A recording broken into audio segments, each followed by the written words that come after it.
ফায়সালা করার জন্য তুমি চলে যাও তোমার বাবা আলীর কাছে। তখন সঙ্গে সঙ্গে নানার কথার উপরে কথা না বলে আদব সহকারে সেখান থেকে আলী শেরে খোদা মুশকিল কুশার কাছে হাজির। ইমাম হাসান ও ইমাম হোসেন রাদিয়াল্লাহু তাআলা আনহুমা হযরত আলীর কাছে হাজির। বলে আব্বা গো, আমরা দু ভাই আপনার কাছে একটা ফয়সালা নেওয়ার জন্য এসেছি আব্বা, আপনি আমাদের সে ফয়সালাটা করে দেন। আলী বলতে আছে কি হয়েছে রে বেটা বল। বলে আব্বা গো, হাসান হোসেন বলতে আছে আমার বড় ভাই হাসান হাতের লেখা লিখেছে, আর হাসান বলছে আমার ছোট ভাই হোসেন হাতের লেখা লিখেছে। আব্বা, হাসান বলতে আছে আমার সুন্দর, আর হোসেন বলতে আছে আমার সুন্দর। তো আব্বা আপনি ফয়সালা করে দেন কার হাতের লিখনিটি ভালো। এদিকে বলতে আছে তোমরা কি তোমার নানার কাছে যাওনি? বলছে হ্যাঁ গিয়েছিলাম। তো কি হয়েছে? বলে আব্বা নানার কাছে গেলাম, নানা পাঠিয়ে দিয়েছে আপনার কাছে। আলী বলতে আছে বেটা হাসান ও হোসেন শুনবে বেটা শোন, যেখানে তোমার নানা ফয়সালা করলো না আমি আলী আমিও ফয়সালা করব না। বেটা তোমরা যাও, তোমরা আমার কাছ থেকে তোমার মা ফাতেমার কাছে চলে যাও, আর ফাতেমা এর ফয়সালা এবং এর সমাধান করে দেবে। ইমাম হাসান ও হুসাইন আব্বা জানের কাছ থেকে এবার হযরত ফাতেমা রাদিয়াল্লাহু তাআলা আনহা কাছে চলে আসলেন। আসার পরে দেখতে আছেন হযরত ফাতেমা দেখছেন দুই সন্তান আপনার যেন আতঙ্কিতর মতো হয়ে আছে। চট করে ফাতেমা বলছে বেটা রে এমন কেমন হয়ে আছে বেটা বলো। বলে মা আমরা আপনার কাছে এসেছি মা। বলে কি হয়েছে বেটা বলো। বলে আম্মা জান আমরা আজকে আমরা দুই ভাই দুই জায়গাতে নিজে নিজের সিলটে একটি করে হাতে লিখনে লিখেছি আম্মা, এর ফয়সালা নেওয়ার জন্য আমরা আপনার কাছে এসেছি আম্মা। ফাতেমা বলতে আছে ও বেটা হাসান ও হোসেন তোমরা কি তোমার নানার কাছে যাওনি? বলতে আছে আম্মা গো সর্বপ্রথমে আমরা আমার নানার কাছে গিয়েছিলাম, আমার নানা যান সেখান থেকে আব্বার কাছে যেতে বলেছিলেন, আব্বার কাছে গেলাম, আব্বাও তখন বলে দিলেন আপনার কাছে আসতে। আম্মা গো যদি আপনি ফয়সালা না করে তাহলে আমরা আর কোথায় যাব? ফাতেমা বলতে আছে ওরে বেটা হাসান ওরে বেটা হোসেন শোন রে, তোদেরকে কোনো চিন্তা করতে হবে না, আমি এর সমাধান বের করেছি। বলে কেমন করে আম্মা? যে ফয়সালা আমার নানা করলেন না, যে ফয়সালা আমার বাবা করলেন না আম্মা, ওই ফয়সালা আপনি কেমন করে করবেন? বলে দেখ আমার কাছে একটাই রাস্তা আছে, এটাতে যদি তোমরা মেনে যাও তাহলে আমি ফয়সালা করব। ও বেটা তোরা যদি বলিস যে হ্যাঁ মানবো আম্মা তাহলে আমি ওই ফয়সালা করার জন্য প্রস্তুত, আর যদি বলো যে না আমরা মানবো না তাহলে আমি করব না। বলছে ইমাম হাসান হোসেন বলছে আম্মা গো আপনি যেটা ফয়সালা করবে আমরা সেটাই ফয়সালা শুনব। এবার ফাতেমা রাদিয়াল্লাহু তাআলা আনহা বলতে আছেন ওরে বেটা হাসান আমার কানের দুল, আমার কানের বালিতে 60টি দুল রয়েছে রে বেটা, এই দুলটাকে আমি খুলে দিচ্ছি, খুলে দিয়ে এটিকে আমি আসমানের দিকে চালাবো পরে, তোরা দু ভাই দুই দিকে দাঁড় হয়ে থাকবে রে বেটা, আর ওই দুই দিকে ওই কানের দুলগুলো উপর থেকে পড়বে, ওই দুলগুলো উপর থেকে পড়বে 60টি রয়েছে, চার সিলেটার উপরে 4টি দানা পড়বে রে বেটা, তার লেখা তোমাদের মধ্যে তার থেকে উত্তম। ফাইসলা তারা বলল, আম্মা গো, এতে আমরা রাজি রয়েছি, আমাদের কোনো আপত্তি নেই। হযরত ফাতেমা রাদিয়াল্লাহু তাআলা আনহা এটাই কাজ করতে লাগলেন। কানের দুল থেকে সারটি আপনার বাবা আপনার দুলগুলোকে খুলে নিয়ে উপরের দিকে চালিয়ে দিলেন। দু ভাই দুই দিকে সিলেটখানা আপনার পেতে নিয়ে রয়েছেন, আর উপর থেকে তিনটি করে দুই ভাইয়ের সিলেটে পড়ে গেল। তিনটা করে আপনার দুলগুলো পড়ে গেল। একটি আটকে থেকে গেছে, উপরে আছে। এটা আটকে থাকার কারণ হলো, এটা এমনি আটকে নাই, আল্লাহর হুকুমে আটকে আছে। জোরে বলুন সুবহানাল্লাহ। আল্লাহ তাআলার হুকুমে আটকে রয়েছে, ঝুলন্ত অবস্থা রয়েছে। মহান আল্লাহ পাক বলেছেন, জিবরিল আমিনকে বলেন, ওরে জিবরিল, যাও রে জিবরিল যাও, আমার হাবিবের নামাজ যে ফয়সালার জন্য আকাঙ্ক্ষিত রয়েছে, এখন যে একটাই দানা উপরে রয়েছে রে জিবরিল যাও, সেটাকে তুমি দুই ভাগে বিভক্ত করে দাও। এজন্য যদি একটা যদি ইমাম হাসানের কাছে পড়ে যায়, তার যদি চারটা হয়ে যায়, হোসেন দুঃখ পেয়ে যাবে। আর যদি হোসেনের কাছে চারটা হয়ে যায় রে, তাহলে হাসান দুঃখ পেয়ে যাবে। আর দুইজনের কারো মধ্যে যদি একজন দুঃখ পেয়ে যায়, ফাতেমা দুঃখ পেয়ে যাবে। যেখানে ফাতেমা দুঃখ পেয়ে যাবে, সেই জায়গায় আমার প্রিয় হাবিব দুঃখ পেয়ে যাবে। হযরত জিবরিল আমিন সঙ্গে সঙ্গে আসলেন। আসার পরে ওই 7 নম্বর দুল যেটা উপরে থেকে গিয়েছিল, তিনটি করে তারা দেখে তো বাবা খুশি, কিন্তু একটি সবাই দেখে তাকিয়ে আছে। ইমাম হাসানও দেখছেন, ইমাম হোসেনও দেখতে আছেন যে এই দুলটা কার সিলেটের উপরে পড়তে আছি। আহ সুবহানাল্লাহ। এখন দেখছে তিনটা এদিকে আর তিনটা এইদিকে, ওটা তো ঠিক আছে, কিন্তু একটা এটা যা আছে, এটা যেখানে পড়বে তারটাই ভালো হবে। দোনো ভাই উপরে তাকিয়ে আছে। এবার কিছুক্ষণ পরে দেখতে আছে জিবরিল আমিন ওই শেষ দুলটাকে আপনার সুন্দরভাবে দুই ভাগে ভাগ করে দিলেন। দুই ভাগে ভাগ করে দেওয়ার পরে সমান সমান ওই ইমাম হাসান এবং হোসেনে আর পেলে আপনার সিলেটের মধ্যে পড়ে গেল। যেমন দেখা দুই ভাই দেখতে আছে, এদিকে ইমাম হাসানের কাছে অর্ধেক পড়ে গিয়েছে, আর এদিকে ইমাম হোসেনের কাছে অর্ধেক পড়ে গিয়েছে। বুঝা গেল যে দু ভাইয়ের লেখা হচ্ছে একই মতন সুন্দর। জোরে বলুন সুবহানাল্লাহ। আর বেরাদারিয়া ফয়সালাটা কে করলেন? স্বয়ং আল্লাহ করলেন। জোরে বলুন সুবহানাল্লাহ। এই হচ্ছে ইমাম হাসান ও হুসাইন। সুবহানাল্লাহ। আসুন, কিতাবের মধ্যে বলা হয়েছে আয়াতে মুবাহালা, যে আপনার যে আয়াত অবতীর্ণ হয়েছে সেটা হচ্ছে আহলে বাইতের জন্য। জোরে বলুন। এই আয়াতে মুবাহালা আপনার অবতীর্ণ হয় দুই গিরোহ, একটা হচ্ছে আপনার ইসলাম আর একটা হচ্ছে ইসলামের দুশমন। আমার নবী মুস্তাফা সাল্লাল্লাহু তাআলা আলাইহি ওয়াসাল্লামের কাছে একটা নাজরানের ঈসাই এসে অনেক প্রশ্ন করতে লাগলেন। তার মধ্যে বলছে যে হযরত ঈসা আলাইহিস সালাম হচ্ছে আল্লাহর বেটা। নাউজুবিল্লাহ। যেমন আমার বিশ্ব নবীর কাছে ওই নাজরানের ঈসাই বলতে আছে যে ঈসা আলাইহিস সালাম হলেন আল্লাহর পুত্র। আমার বিশ্ব নবী সাল্লাল্লাহু তাআলা আলাইহি ওয়াসাল্লাম তাকে ভালোভাবে বুঝাচ্ছেন, এত সুন্দরভাবে বলে দিল। বলে দেওয়ার পরেও সে ঈসাই মানতে রাজি নয়। তখন সঙ্গে সঙ্গে আয়াতে মুবাহালা আপনার অবতীর্ণ হয়ে গেল। যেমন অবতীর্ণ হওয়া তখনই আয়াতে এটাই বলতে আছে, হে মাহবুব এর জন্য প্রস্তুত হয়ে যাও দুয়ার জন্য।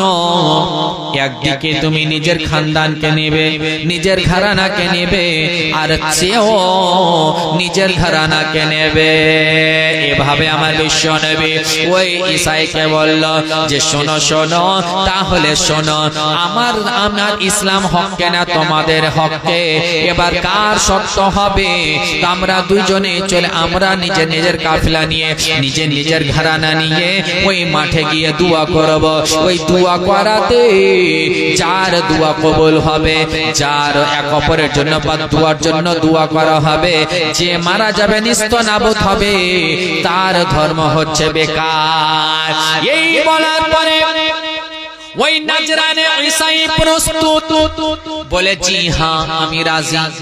তখন আমার বিশ্ব নবী সাল্লাল্লাহু তাআলা আলাইহি ওয়াসাল্লামে দুয়ার জন্য নিলেন। আইনা আলী, আলী কোথায়? হযরতে আলীকে ডাকলেন, ফাতেমাকে ডাকলেন, হাসানকে ডাকলেন, হুসাইনকে ডাকলেন। জোরে বলো। হযরতে ইমাম হাসানকে আমার বিশ্ব নবী সাল্লাল্লাহু তাআলা আলাইহি ওয়াসাল্লাম ইমাম হাসানকে বললেন, ওরে হাসান তুমি ডান দিকের আমার আঙ্গুল ধরো। সুবহানাল্লাহ। হযরত ইমাম হাসান আমার বিশ্ব নবী ডান হাতের আঙ্গুল ধরলেন। ইমাম হোসেনকে বলেন, হোসেন রে তুমি আমার বাম হাতের আঙ্গুল ধরো। বাম হাতের আঙ্গুল ধরলেন। এবার ফাতেমা রাদিয়াল্লাহু তাআলা আনহাকে আমার নবী বলতে আছেন, ফাতেমা ওরে বেটি ফাতেমা, আমার চাদরের কালে কামলেওয়ালা তা চাদরের তুমি দামান ধরো। আমার নবী মুস্তাফার সেই চাদর মোবারকে হযরতে ফাতেমা দামান খানা ধরে নিলেন। আর আলীকে বললেন, ও আলী তুমি ফাতেমার চাদরের দামান থামো। জোরে বলুন সুবহানাল্লাহ। এমন ভাবে বাবা ওই ময়দানে আমার নবী মুস্তাফা যাওয়ার জন্য প্রস্তুত হয়ে গেলেন। এবার আমার নবী হাঁটছেন আগে আগে, যেখানে কদম পড়ছে সেই জায়গাতে হযরতে ফাতেমা কদম ফেলছেন, আর যেখানে যেখানে ফাতেমার কদম সেই কদমে আলী কদম ফেলতে আছি। এমন ভাবে বাবা আপনার সেবা দোয়ার জন্য প্রস্তুত হয়ে গেছে। এবার আহলে বাইতকে নিয়ে আমার নবী মুস্তাফা আগে বাড়ছে।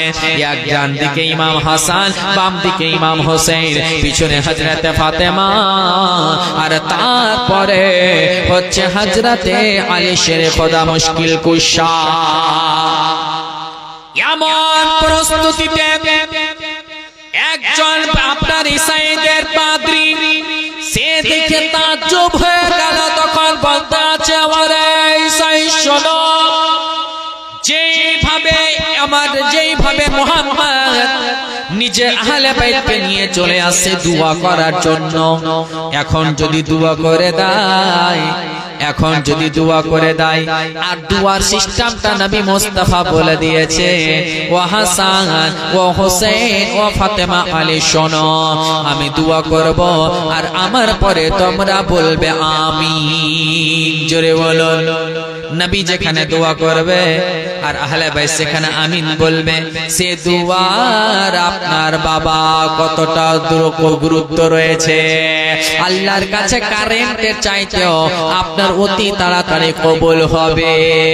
কিন্তু বেরাদার ওই যে ঈসাইদের মোড়া পাদ্রী দেখে তাজ্জব হয়ে গেলেন।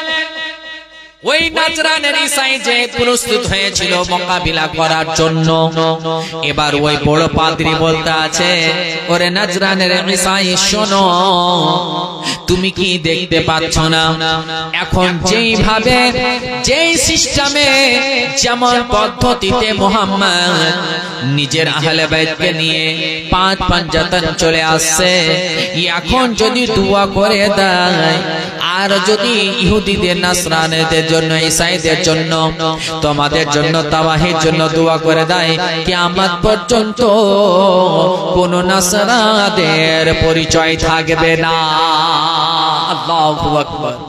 তারা তখন যেমন দেখা ওই নাজরানের ঈসাই এত তাড়াতাড়ি করে বাবা পালিয়েছে, সেখান থেকে আপনার ভেগে গিয়েছে।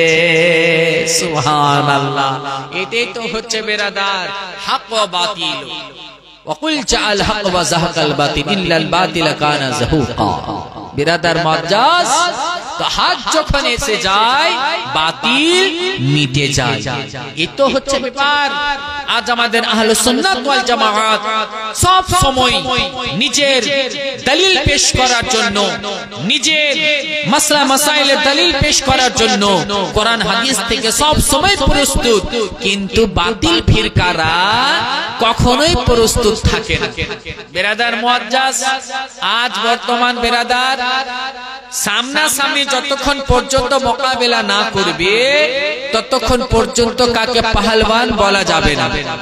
আজ বেরাদার কিছু আপনার আহলে সুন্নাত ওয়াল জামাতের খেলাফ বলনেওয়ালা অনেক পয়দা হয়েছে, কিন্তু ওই বাড়ির পিছাড় যাকে বলি কান্টার দিকে, সেই দিকে লাফালাফি করতে পারে, কিন্তু আমাদের সুন্নি আলিমের সামনে দাঁড় হয়ে কথা বলতে পারে না। আজ বেরাদার তারা হচ্ছে কাজ্জাবে আযম, যেমন তারা মিথ্যুক ব্যক্তি। আজকে বেরাদার মুসলমান নামের, কিন্তু সেই মুসলমানগুলোকে বেরাদার তারা পথভ্রষ্ট করার জন্য ফ্যাক্টরি তৈরি করে দিয়েছে। হাদিস পড়ে, কোরআন পড়ে, আর পড়ে দিয়ে ভুল তরজমা করে মানুষকে ভুল তথ্য দিয়ে তাদেরকে গুমরাহ করে তাদেরকে কাফের পর্যন্ত তৈরি করা তাদের কাজ। বেরাদার মুআজ্জাজ, খবরদার, কয়েকটা কথা বলে দিই মধ্যে।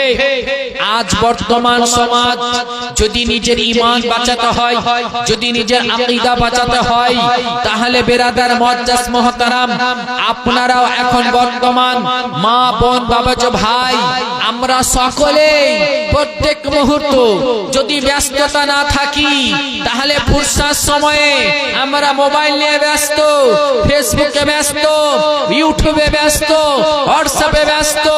আপনি ব্যস্ত হন, তবে কাজটাতে ভালো করুন। সেই সময় ভালো জিনিস শুনুন, সুন্নি আলিমদের আকীদামূলক কথা শুনুন, যেটা শরীয়তের মধ্যে ভালো, যেটা শরীয়তের বিধান, যেটা শরীয়ত সম্মত, সেটা শুনুন। আর ওই আবল তাবলদের কথা শুনে আবল তাবলদের কিছু আকীদা খারাপ করে বেরাদার মুআজ্জাজ নিজের আকীদাকে খারাপ করতে চান না। এই কয়েকদিন থেকে ভাই জুবায়ের সাহেব একজন শুধু বারবার হোয়াটসঅ্যাপে যে দেখবেন বুখারী শরীফের লিংক পাঠাচ্ছে। আমি বললাম যে বাবু, এটা কোথা থেকে তুমি পেলা? বলছে আমি ইউটিউবে দেখেছিলাম, ফেসবুকে ছিল। আমি বললাম ফেসবুকে বুখারীর কাতিব নাই, বুখারীর মাতানে বুখারীর কাতিবের সব লেখা আছে। তো বুখারীর মাতান যেটা আছে ওখান থেকে তুমি হাদিসটা পাঠাও, আমি বলে দেব ইনশাআল্লাহ কোথায় কি আছে।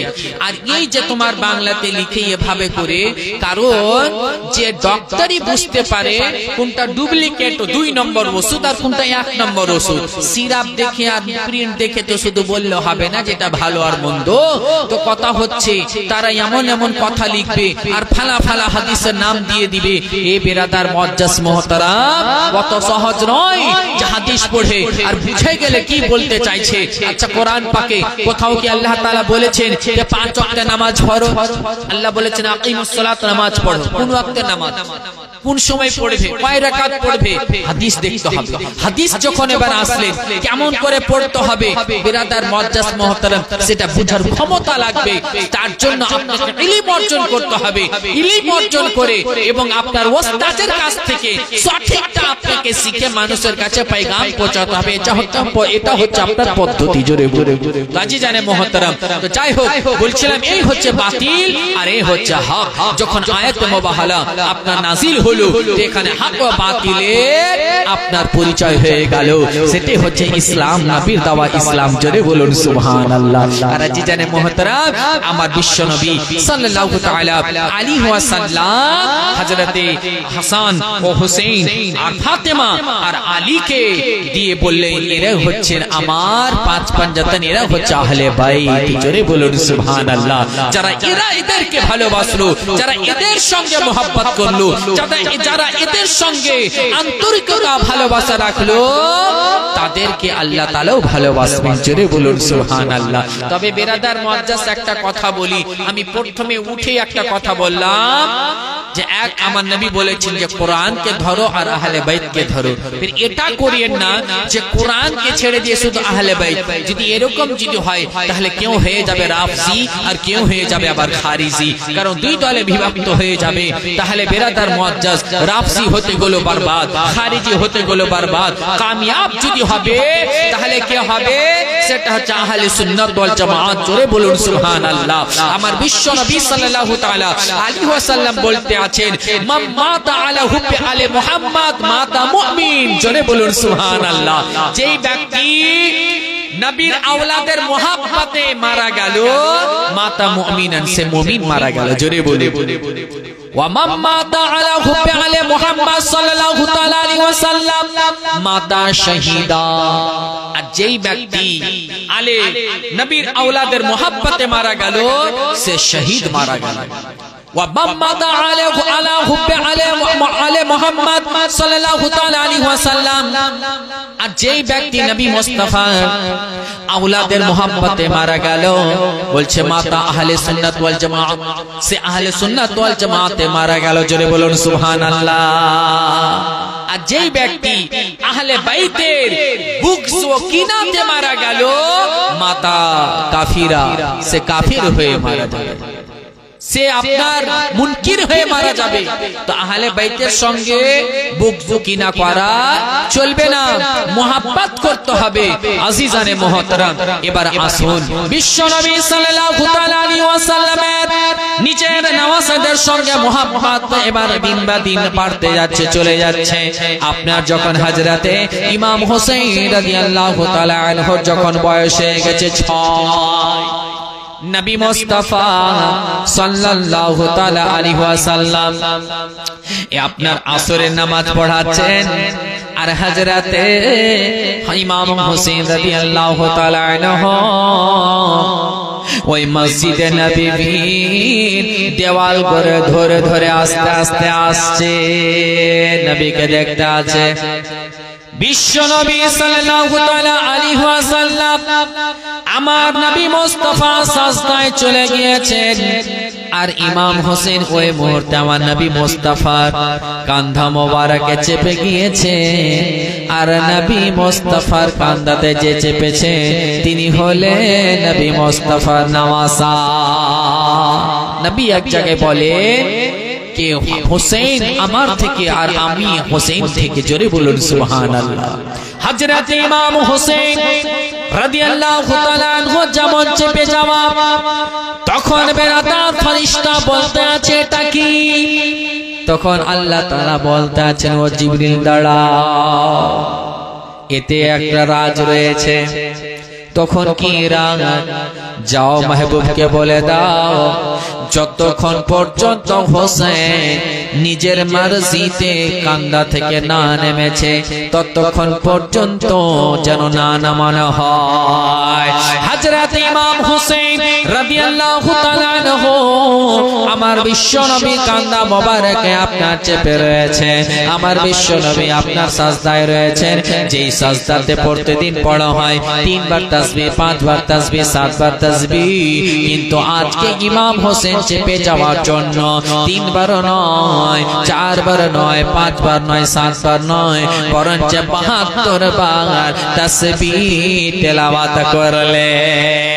72 বার তাসবিহ তেলাওয়াত করে নেওয়ার পরে যেমন তাসবিহ তেলাওয়াত হয়ে গেল, এবার তাসবিহ তেলাওয়াত হয়ে যাওয়ার পরে ইমাম হোসেন নেমে গেলেন। ইমাম হোসেন রাদিয়াল্লাহু তাআলা আনহু যেমন নেমে যাওয়ার পর দৌড়তে দৌড়তে আম্মা জান ফাতেমার কাছে হাজির হয়ে গেলেন। এত লম্বা আপনার সাজদা হলো, তো সাহাবীদেরও একটা আকাঙ্ক্ষা বা মনে জাগছে যে ওহী নাজির হচ্ছে বোধহয়। জোরে বলুন সুবহানাল্লাহ।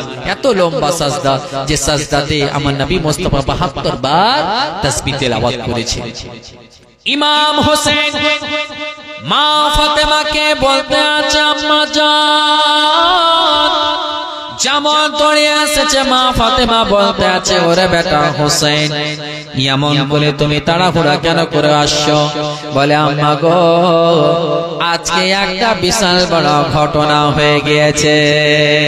বলে বল রে বেটা বল, কি হয়েছে রে বেটা বল? বলে আম্মা গো, আজকে আমি আসরের সময় আমার নানা নামাজ পড়াচ্ছে, আর আমি মসজিদের আস্তে আস্তে দেওয়াল ধরে আমি আমার নানা মোস্তফার কান্দায় গিয়ে চেপে গিয়েছি।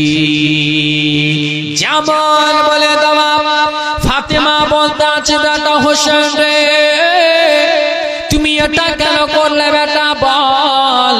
হোসেন বলতে আছে, আম্মা গো, এটা একটা রাজ আছে। বলে কি রে বেটা বল? বলে এজন্যই আম্মা, যে আমি যে আমার নানার কান্দা মোবারকে চেপেছিলাম, তখন আমার নানা যে তাসবিহ তেলাওয়াত করেছে 3 বার নয়, 5 বার নয়, 7 বার নয়। বলে কয়বার বেটা বল? বলে আম্মা গো, আমার নানা 72 বার তাসবিহ তেলাওয়াত করেছে। আর আমি এই 72 বার তাসবিহ তেলাওয়াত করার বরকতে ওই কারবালার প্রান্তরে আমি 72 জনকে কুরবান করব। নানা ইসলামের খাতিরে আমরা 72 জন সেই জায়গায় কুরবান করে দেব। যেমন বলে দাবা আমার ফাতেমা রাদিয়াল্লাহু তাআলা আনহা দেখতে আছে। তারপর বলছে, আচ্ছা বেটা হোসেন, তুমি কেন ওই সময় গেলে? তুমি কি নামাজের খেয়াল করলে না? আর যেহেতু হোসেন হলো 6 বছরের, জোরে বলুন সুবহানাল্লাহ। বলে বেটা, সে সময় তুমি কি নামাজের খেয়াল করোনি? তখন বললেন কথাটা, মা এটা একটা রাজ আছে, জোরে বলুন সুবহানাল্লাহ। অ্যাকচুয়ালি সমস্ত কিছু ইসলামের এক একটার উপর একটা হিকমত রয়েছে, জোরে বলুন সুবহানাল্লাহ। আজ যদি বেরাদার মুআজ্জাজ মুহতারাম, সেই 72 বারের কারণ হলো এটাও একটা ইঙ্গিত হয়ে গেল যে কারবালাতে 72 জনকে শহীদ করা হবে, জোরে বলুন। হযরত ইমাম হাসান ও হুসাইন রাদিয়াল্লাহু তাআলা আনহু চলে আসছে বাবা ঈদের সময়, রমজান মাসে। আপনারা অনেকে শুনেছেন, জানেন, সংকটে বলি, অল্প সময়ে বলি, হযরত ইমাম হাসান ও হুসাইন সবাই দেখতে বাবা, আচ্ছা ঈদ যে আসে, তো ঈদের দিনে সবাই চায় যে আমার জন্য যেন নতুন পোশাক হয়, হ্যাঁ, নতুন পোশাক আমরা চাই। আহ সুবহানাল্লাহ। যেমন ঈদের দিন চলে আসবে, একটা দিন বাকি, হযরত ইমাম হাসান ও হুসাইন মা ফাতেমা রাদিয়াল্লাহু তাআলা আনহা কে বলতে আছে, আম্মা জান, ঈদের দিন চলে আসছে আম্মা গো, সবাই নতুন নতুন কাপড় পরবে আম্মা, আমরা কি নতুন পোশাক পরিধান করতে পাবো না? মা ফাতেমা বলতে আছে, হ্যাঁ রে বেটা, হ্যাঁ, তো আমরাও পড়তে পাবে রে বেটা। বলে আম্মা গো, আমরা যখন পড়তে পাবো তো কই? বলে বেটা, তোমরা চিন্তা করিও না, সকালে ঈদের দিনে তোমরা সেই নতুন পোশাক পরে ঈদগাহতে যাবে। এবার ফাতেমা বলে দিয়েছে, ইমাম হাসান হুসাইন এত খুশি রয়েছে, এত খুশি হয়ে আছে বাবা, সকাল হতে গেলে নতুন পোশাক পরে যাবে ঈদগাহের ময়দানে। আর এদিকে হযরতে ফাতেমা তখন বাবা আপনার যেহেতু ছেলেকে বলে দিয়েছে নতুন পোশাক কোথা থেকে আনবে, এই জন্যই যখনই ফাতেমার কাছে কোনো টাকা পয়সা জমা হতো, কোনো ফকির আসতে গেলে, মিসকিন আসতে গেলে ফাতেমাকে দিয়ে দিতে, জোরে বলি। যখনই টাকা হলো, খাবার থাকতো হলো, তখন দিয়ে দিতেন, কাউকে খালি হাতে ফিরাতেন না। এমন সময় দেখতে আছে যে রাত আপনার গভীর হয়ে গিয়েছে, আস্তে আস্তে রাতের সময় পার হয়ে যায়। ফাতেমা এবার ভাবতে আছে কি করি, সাজদায় পড়ে গেলেন, আল্লাহ, আমি যে আমার 2 সন্তানকে বলে দিয়েছি নতুন পোশাক, সেই নতুন পোশাক আমি কোথা থেকে দেব আল্লাহ? তুমি তোমার হাবিবের নামাজের ব্যবস্থা করে দাও। হযরতে ফাতেমা দুই সন্তানের জন্য দোয়া করতে আছে বাবা। জিবরিল আমিনকে আল্লাহ বলেন, ও জিবরিল যাও জান্নাত থেকে দুইটি লেবাস নিয়ে যাও আর হাসান হোসেনের জন্য পৌঁছে দাও। এদিকে ফাতেমা দোয়া করতে আছে। সকাল হতে চলেছে বাবা, ফজরের সময় হয়ে গেল আর বাড়িতে দেখতে আছে দুইখানা পোশাক হাজির। ওই পোশাক দুনিয়ার মার্কেট থেকে নয়, জান্নাত থেকে দেওয়া। ওই পোশাক হযরতে হাসান হোসেন দেখে আপনার খুশি হয়ে গেলেন। আর সকাল যেমন হলো তখন বাবা আমার নবী মুস্তাফার সঙ্গে আমার নবী মুস্তাফার সঙ্গে বাবা যাবে, তার জন্য ইমাম হাসান হোসেন প্রস্তুত হয়ে গেলেন। জোরে বলুন সুবহানাল্লাহ। এর জন্য কবি বলতে আছেন, একটু মহব্বতে বলুন সুবহানাল্লাহ, আরে একটু জোরে বলুন সুবহানাল্লাহ। কি দুই কাঁধেতে চেপে দুই কাঁধেতে বসে আছে আমার হোসেন ও হাসান, ধীরে ধীরে চলেন নবী ঈদগাহের ময়দান। একটু মহব্বতে বলুন, আরে দুই কাঁধেতে চেপে আছে, আরে দুই কাঁধেতে বসে আছে আমার হোসেন ও হাসান, ধীরে ধীরে চলেন নবী ঈদগাহের ময়দান, ধীরে ধীরে চলেন নবী। কাল সকালে ঈদের নামাজ পড়ব মা জননী, এখন কি নতুন পোশাক কেনা মোদের হয়নি। কাল সকালে ঈদের নামাজ পড়ব মা জননী, এখন কি নতুন পোশাক কেনা মোদের হয়নি। जन्नत रानी माँ फातिमा, जन्नत रानी माँ फातिमा करने बयान, धीरे धीरे चले नबी ईदगाहर मैदान, धीरे धीरे चले नबी। ये दुई काঁধেতে বসে আছেন হাসান ও হাসান, আরে দুই কাঁধেতে বসে আছেন হোসেন ও হাসান, ধীরে ধীরে চলেন নবী ঈদগাহর ময়দান। তারপরে বলছেন পিতা জাহার সে খোদা, মাতা জান্নাত রানী, নানা নানা জাহার কামলি वाला मक्की मदानी। कि पिता জাহার সে খোদা, माता जन्नत रानी, नाना জাহার কামলি वाला मक्की मदानी। কারবালাতে শহীদ হয়ে বাঁচাবো ঈমান, ধীরে ধীরে চলেন নবী ঈদগাহর ময়দান, ধীরে ধীরে চলেন নবী ঈদগাহর ময়দান, ধীরে ধীরে চলেন নবী ঈদগাহর ময়দান। তারপরে বলছেন চলো চলো চলো নানা, দেরি আর করো না, দেরি করিলে নানা ঈদের নামাজ পাবো না। একটু জোরে বলা যাবে না, একটু মহব্বতে বলো চলো চলো চলো নানা, দেরি আর করো না, দেরি করিলে নানা ঈদের নামাজ পাবো না।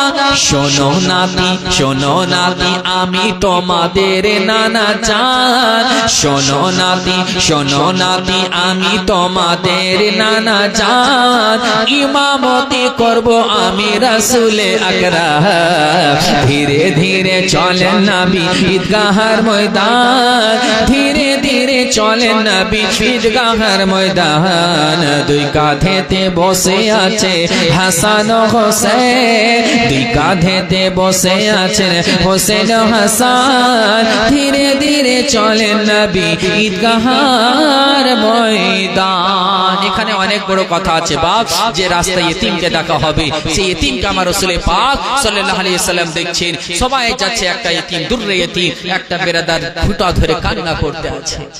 বিশ্বনবী সাল্লাল্লাহু তাআলা আলাইহি ওয়াসাল্লাম একদিকে হাসান ও হোসেনকে নিয়ে যাচ্ছেন, ইতিমকে দেখতে আছে, কান্না করতে আছে যে ইতিম বাচ্চা দুনিয়াতে কেউ নাই।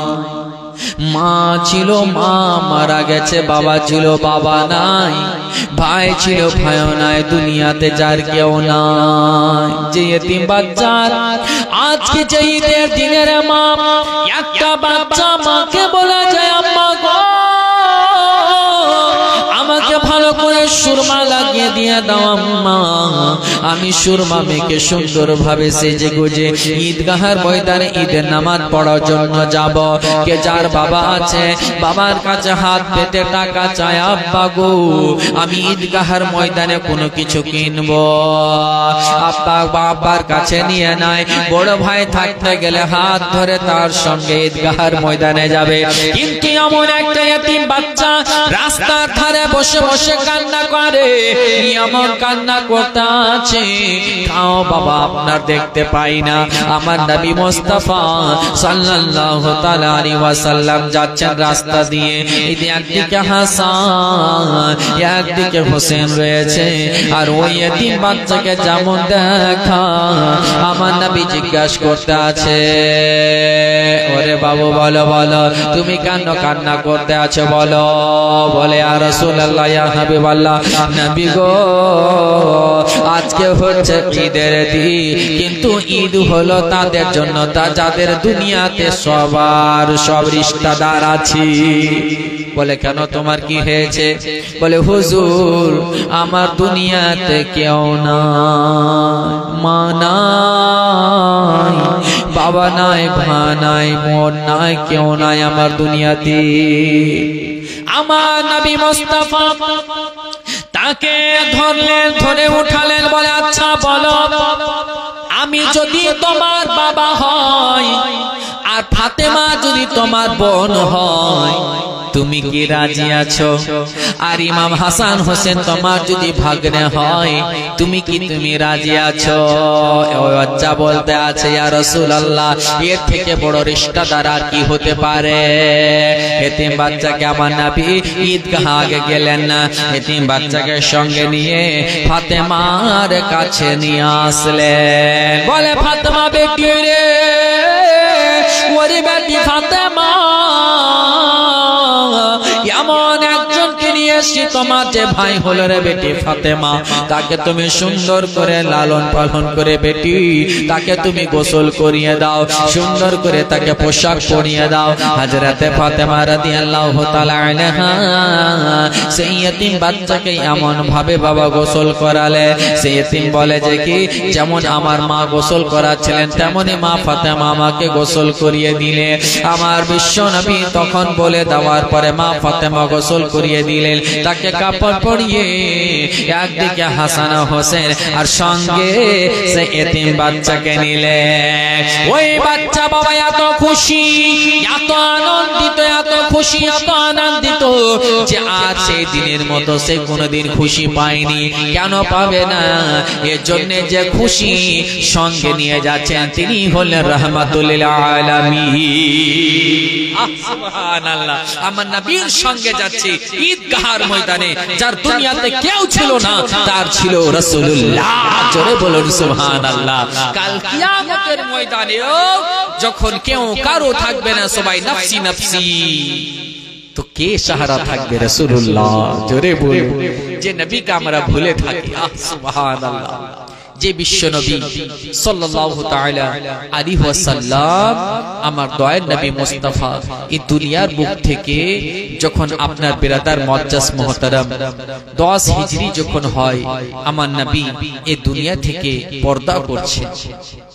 হযরতে ফাতেমা রাদিয়াল্লাহু তাআলা আনহা আমার বিশ্ব নবীর হুজরা মোবারকে বসে রয়েছেন। বাপ বেটি থেকে কথা চলছে, কখনো বাবা বলছে, কখনো বেটি বলতে আছে। আমার নবী সব রকম করে কথা বলছে, আমার ফাতেমা মন দিয়ে শুনতে আছে। এবার হঠাৎ করে দরজায় একটা আওয়াজ, আমার ফাতেমা রাদিয়াল্লাহু তাআলা আনহা ওই আওয়াজ শুনে চলে আসলেন। আসার পরে দরজার কাছে বলে কে? বলে আমি একজন আরবি রয়েছি, আমি এসেছি আমার রাসূলুল্লাহর ইবাদত করার জন্য।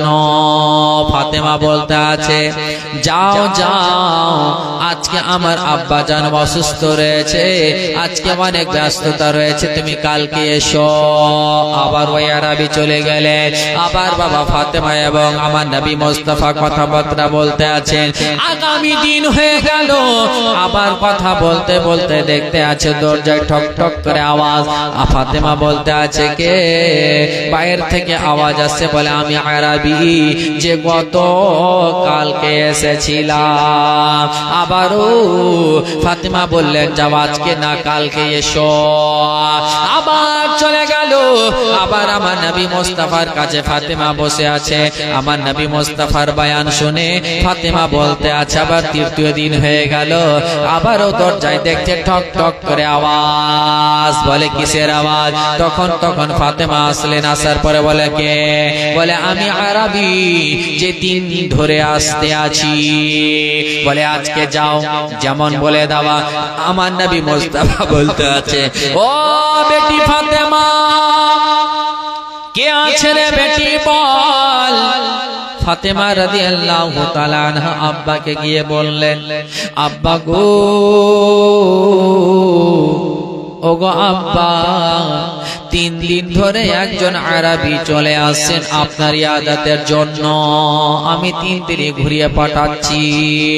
আমার বিশ্বনবী বললেন, তাই নাকি? বলে হ্যাঁ। বলে বেটি রে, ওরে বেটি ফাতেমা, শোন শোন, এটা আরবি নয়, এটা যে এসেছে সে হচ্ছে যে বাপকে বাপ বেটি থেকে জুদা করে দেয়, স্বামীকে স্ত্রী থেকে জুদা করে দেয়, মাকে মেয়ে থেকে জুদা করে দেয়, বেটাকে মা থেকে অভিন্ন করে দেয়, আলাদা করে দেয়, পৃথক করে দেয়, এমন একজন যার নাম হলো ইজরাইল ফেরেশতা। জোরে বলুন সুবহানাল্লাহ। যেমন হযরত ফাতেমা রাদিয়াল্লাহু তাআলা আনহা শুনেছেন, তখন সঙ্গে সঙ্গে হযরত ফাতেমার চোখ দিয়ে ঝরঝর করে জল পড়তে লেগে গেল। আমার নবী মুস্তাফাকে বলতে আছে, আব্বা গো, ইজরাইল ফেরেশতা মালাকুল মউত এখন কেন এসেছে? বলে বেটি রে, একদিন দুনিয়া থেকে সবাইকে যেতে হবে রে বেটি।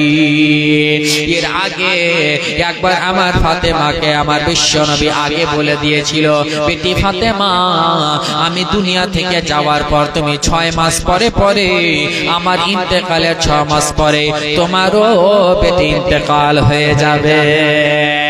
এবার আমার বিশ্বনবী সাল্লাল্লাহু তাআলা আলাইহি ওয়াসাল্লাম ভীষণ জ্বরে। এবার আমার নবী মুস্তাফাকে জ্বর শরীরের মধ্যে লেগে আছে। এই সময় ইজরাইল আলাইহিস সালাম আসলেন। আসার পরে আমার ফাতেমা রাদিয়াল্লাহু তাআলা আনহা, হযরতে মা ফাতেমা আরো পর্দা করে একদিকে দাঁড় হয়ে আছে। আর বিশ্বনবী ইহকাল থেকে পরকাল আপনার পর্দা করলেন, হায়াতি জিন্দেগানি থেকে আপনার বিদায় নিলেন। আর ফাতেমা কান্নায় ভেঙে পড়লে, এত কান্নায় ভেঙে পড়লেন, এত কান্নায় ভেঙে পড়লে, যে ফাতেমা আমার বিশ্বনবীকে আপনার না দেখতে গেলে ফাতেমা দিল সুকুন পেত না। বাবা আমার দয়ার নবী মুস্তাফা ফাতেমাকে এত ভালোবাসতেন রে মা, এত ভালোবাসতেন, কলেজার টুকরা, ওরা মোটা কলেজার টুকরা বলেছিলেন। আমার ফাতেমাকে নবী বলতে আছেন, আমার ফাতেমা হচ্ছে আমার লাগতে জিগার, আমার হচ্ছে কলেজার টুকরা ফাতেমা। ওই ফাতেমা আর নবী মুস্তাফা থেকে আপনার জুদা হয়ে গেল। আগে এসে বলতেন আব্বা, সঙ্গে সঙ্গে রাসূলুল্লাহ উত্তর দিতেন, হারে বেটি বল। কিন্তু আজ আর কথা হবে না, বিদায় হয়ে যাচ্ছে ফাতেমা, আপনার আত্মহারা হয়ে গেলে। এবার আমার নবী মুস্তাফা পর্দা করার কিছুদিন পর এমন হযরতে ফাতেমা রাদিয়াল্লাহু তাআলা আনহা আপনার বাবা কান্নায় ভেঙে পড়েছেন, এত কান্নায় ভেঙে পড়েছেন যে হযরতে ফাতেমা রাদিয়াল্লাহু তাআলা আনহাকে হযরতে আলী রাদিয়াল্লাহু তাআলা আনহু এত বুঝাচ্ছেন, কিন্তু ফাতেমার কান্না থামে না। এর জন্য আরো কিতাবের মধ্যে বলা হয় যে আমার নবী মুস্তাফার পর্দা করে যাওয়ার পরে ফাতেমা আজ পর্যন্ত হাসেননি। হযরত ফাতেমা কান্না করতে আছেন, আলী বুঝাচ্ছেন, আরো খাদিমা কোন বলে, ফাতেমা ও ফাতেমা, তুমি যদি কান্নায় কান্নায় ভেঙে পড়ো ফাতেমা, তোমার যে সন্তান যায়েনব রয়েছে, তোমার যে লাখতে জিগার হাসান রয়েছে, তোমার যে লাখতে জিগার হোসেন রয়েছে, এরা তো কান্নায় ভেঙে পড়বে ফাতেমা, এটা সবর করতে হবে। আল্লাহ তাআলা বলেন ইন্নাল্লাহা মা'আস সাবিরিন, সবর করতে হবে রে ফাতেমা। সব হযরত আলী বুঝালেন, বুঝানোর পরে ফাতেমা বলতে আছে, ও হুজুর আলী, আপনার কাছে আমার একটা আবদার। বলে কি? আমি আমার আব্বার রওজা মোবারক জিয়ারত করব। হযরত আলী বললেন ঠিক আছে, যেমন বলে দাও ফাতেমা। সবর করলেন, সবর করে যাওয়ার পরে রাত হয়ে গেল, অর্ধেক রাত হয়ে গিয়েছে। ফাতেমা বলতে আছে আলী, আমি যাব আমার আব্বা জানে জিয়ারতের জন্য, আমাকে কি নিয়ে যাবে? বলে হ্যাঁ রে ফাতেমা নিয়ে যাব। তখন বলে দেওয়ার পরে তখন এবার ফাতেমা বাবা বলতে বলতে একটু বাবা আরাম করতে আছেন। হযরত আলী ফাতেমাকে বলতে আছে, ও ফাতেমা, তুমি কি আরাম করতে আছো? যেমন একটু জাগরণ করেছে। ফাতেমা বাবা উঠে গিয়ে বলছে, ও হুজুর, এখন রাত কেমন হয়েছে? বলে অর্ধেক রাত পার হয়ে গিয়েছে। বলে এবার চলো যাই। ফাতেমা বলতে আছে, হুজুর আমার লাগতে জিগার যায়েনবকে নিয়ে নি, আর হাসানকে নিয়ে নি, আর হোসেনকেও নিয়ে এবার জিয়ারতে যায়। যেমন বলতে আছে। হযরত আলী বললেন ঠিক আছে রে ফাতেমা, ঠিক আছে, যায়েনবকেও নিয়ে নাও, হাসানকেও নিয়ে নাও, হোসেনকেও নিয়ে নাও। এবার সঙ্গে নিয়ে যেতে আরম্ভ করেছে। আর ফাতেমার দুই নয়নে ঝরঝর করে অশ্রু বইতে আরম্ভ হয়েছে। ফাতেমা ভেঙে পড়ে যাচ্ছে, সহ্য করতে পারছেন না, এর জন্য সহ্য করতে পারছেন না রে মা। যে ফাতেমা আমার বিশ্বনবী সাল্লাল্লাহু তাআলা আলাইহি ওয়াসাল্লামের কাছে যখন যেতেন, আমার নবী মুস্তাফা হাদিস শোনাতেন, আমার নবী মুস্তাফা সুন্দর সুন্দর বাণী শোনাতেন। আজকে ওই ফাতেমা যে নবীর কাছে দিদারে যাবে, জিয়ারতে যাবে, বাবা আমার নবী মুস্তাফার সঙ্গে কথা বলতে পাবে না, নবী মুস্তাফাকে দেখতে পাবে না। ফাতেমার কলেজাও টুকরা, ফাতেমার মনখানা সব সময় কান্নায় ভেঙে পড়ে যাচ্ছে, চোখ দিয়ে জল বারবার কথা মনে পড়ে। যখন আমি বাবার কাছে যেতাম, আমার বাবা আমাকে বলতো, বেটি ফাতেমা বল রে বেটি, তোমার অবস্থা কেমন আছে বেটি বল। কিন্তু আজকে আমার আব্বা দুনিয়ায় আমাকে কেমন করে বলবে? পর্দা হয়ে গিয়েছে, কি আমাকে জিজ্ঞাসা করবে, আমাকে কে জিজ্ঞাসা করবে ফাতেমা? এর জন্যই ফাতেমা কান্নায় ভেঙে পড়ে যে আগেই মা চলে গিয়েছে, আর যে বাবা মায়ের মতো লালন পালন করেছে, আজকে সেই বাবার সঙ্গে আর সাক্ষাৎ হবে না। ফাতেমা একা একা কান্নায় ভেঙে পড়েছে। ফাতেমার চোখের দিকে জল দিকে হযরত যায়েনব বলতে আছে, আম্মা গো, আম্মা আপনি কেন কান্না করছেন আম্মা? হযরত ফাতেমা বলতে আছে, বেটি ফাতেমা রে, এর জন্য কান্না করছি রে বেটি ফাতেমা, আমার আব্বা জান, আমি আজকে গেলে আমার আব্বা জানের সঙ্গে আমি কথা বলতে পাবো না, আমি আমার আব্বাকে দেখতে পাবো না, শুধু আমি আমার আব্বার রওজা মোবারক জিয়ারত করতে পাবো। আমি কেমন করে সহ্য করবে বল রে যায়েনব? আজকে আমরা যেমন ভাবে যাচ্ছি আমার নবী মুস্তাফার রওজা মোবারক জিয়ারত করতে, ওরে যায়েনব শোন রে বেটি শোন, একদিন তুমিও এইভাবে যাবে রে যায়েনব, একদিন তুমিও যাবে, তোমার সঙ্গে থাকবে রে যায়েনব, তোমার সন্তান থাকবে আউন ও মুহাম্মদ, আর ওদিকে থাকবে হোসেনের লাগতে জিগার সাকিনা থাকবে, ওরে যায়েনব, আর সেদিন তুমিও তোমার নানার জিয়ারত করিও। যায়েনব রে, আজকে আমি যেমন ভাবে যাচ্ছি, আমার ওই কারবালার কথা মনে চলে আসছে রে যায়েনব, যেই কারবালার প্রান্তরে এমন অবস্থা হবে রে যায়েনব, ওরে বেটি শোন, তুমি তোমার নানার জিয়ারত করতে চলো, এমন ভাবে তুমি সবাইকে দেখে নিয়ে আসবে রে যাইনাব। হযরতে ফাতেমা আমার নবী রওজায় যাবার পৌঁছেছে, এত গভীর রাতে পৌঁছে যাওয়ার পর আমার ফাতেমা রাদিয়াল্লাহু তাআলা আনহা যেমন রওজা মোবারক দেখেছে আর সহ্য করতে পারলেন না, মাটির কাছে বাবা রওজার জিয়ারত করতে গিয়ে আমার নবী মুস্তাফা রওজার কাছে ফাতেমা উবুর হয়ে আপনার কান্না করতে আছে, চোখ দিয়ে ঝরঝর করে অশ্রু বইতে আছে, পানি পড়তে আছে। ফাতেমা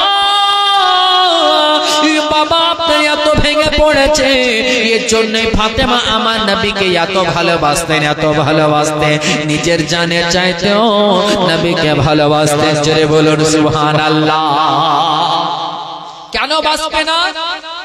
নবী আমার বলতে আছেন, লা ইউমিনু আহাদুকুম হাত্তা আকুনা আহাব্বা ইলাইহি মিন ওয়ালিদিহি ওয়া ওয়ালাদিহি ওয়ান নাসি আজমাইন। জোরে বলুন সুবহানাল্লাহ।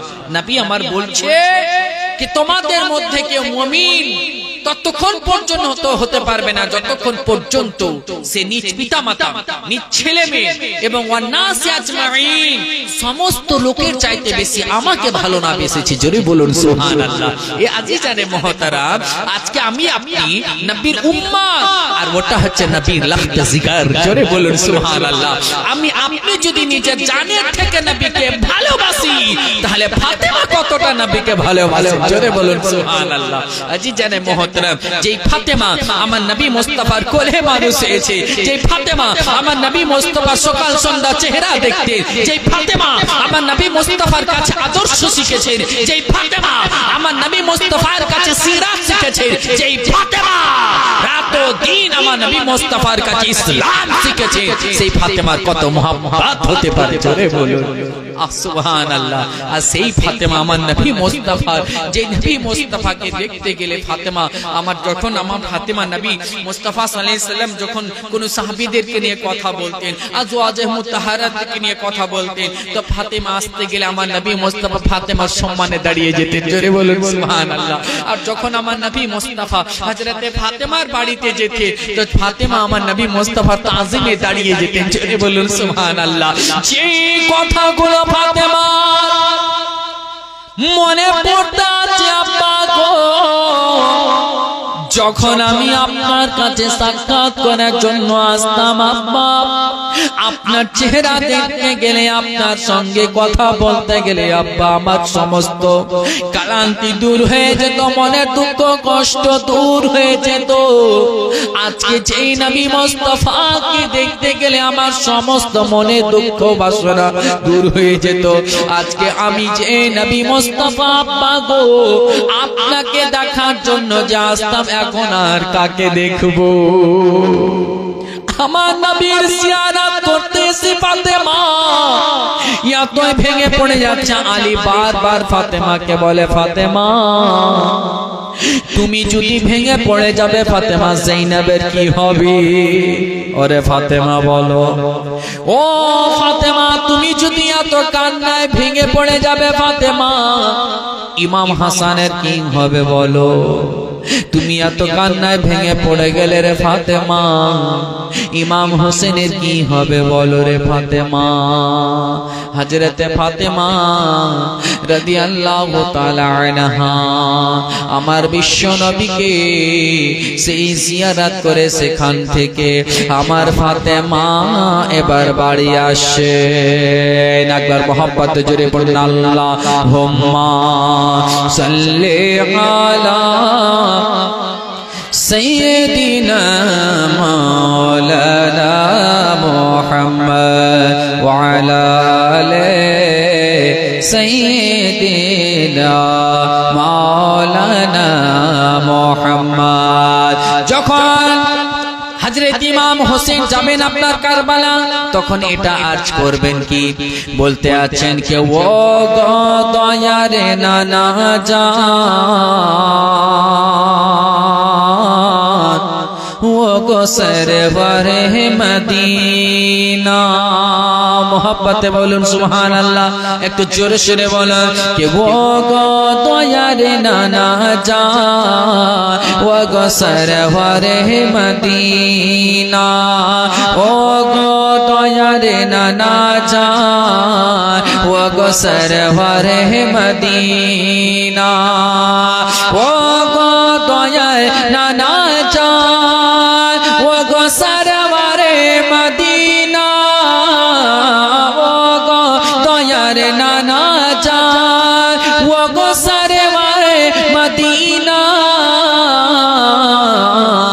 তোমার হুসেন হইল ওই কারবালাই রওয়ানা তোমার হুসেন হইল ওই কারবালাই রওয়ানা ও গো দয়ার নানা জান ও গো সরওয়ারে মদিনা তারপরে বলছেন এই জন্য শুনতে পাবে যে ইমামে হাসান ইমাম হোসেনের আগে শহীদ হবেন তিনাকে জহর দেওয়া হবে শুনতে পাবেন ইনশাআল্লাহ তো ইমাম হোসেন বলবেন যে ভাই জানে ইমামে হাসান ছিলেন আমার জানের জান আরে ভাই জানে ইমামে হাসান ছিলেন আমার জানের জান আরে ভাই জানে ইমামে হাসান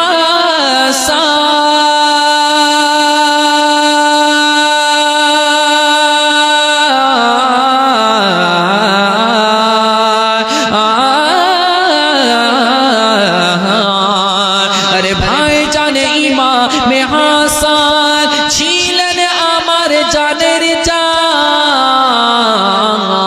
আরে সে তো চলে গিয়েছে সে তো চলে গিয়েছে ইয়াকা ভালো লাগে না সে তো চলে গিয়েছে ইয়াকা ভালো লাগে না ও গো দয়ার নানা জান ও গো সরওয়ারে মদিনা তারপরে বলছেন दीन इस्लामेर खातिरे बातिल मिटाई जे तोरे अरे दीन इस्लामेर खातिरे अरे बातिल मिटाई जे तोरे दीन इस्लामेर खातिरे